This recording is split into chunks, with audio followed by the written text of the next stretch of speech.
பாரு ஷியோன், எப்பவுமே நீ இங்கே அடைஞ்சிருக்க வேண்டிய அவசியம் இருக்காது. டெம்பஸ்ல இருக்கிற எல்லாருமே இப்ப கொஞ்சம் கொஞ்சமா வெளியே வர ஆரம்பிச்சுட்டாங்க. அப்படின்னா என் தளபதியா இருந்து இந்த இடத்தை பாதுகாக்க வேண்டியது உன் கடமைதான். நீ எல்லாரையும் பாதுகாப்பல்ல? கண்டிப்பா. நிறைய மனிதர்கள் இருக்கிற இடத்துக்கு இவளை கூட்டிட்டு போக முடியாது. இவளுக்கு ஏதாவது பிரச்சனை வரவும் வாய்ப்பு இருக்கு. அவ்வளவுதான், எல்லாரும் வந்தாச்சுல்ல. இந்த இடத்த பத்திரமா பாத்துக்கோ ஷியோன், புரிஞ்சுதா? சரி, நான் பத்திரமா பாத்துக்கிறேன். வாங்க போலாம்.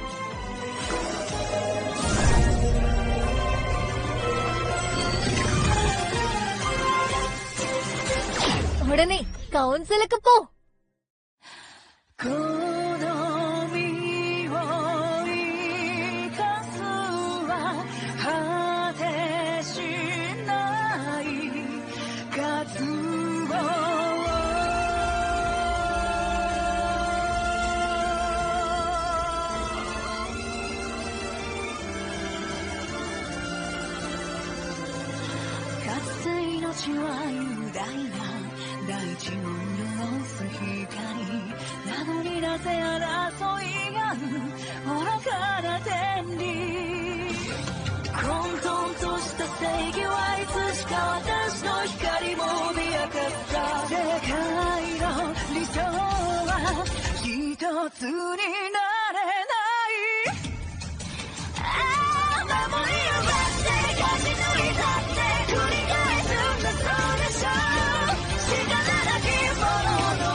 அடுத்த முறை முதல் கட்ட ஆரம்பம்.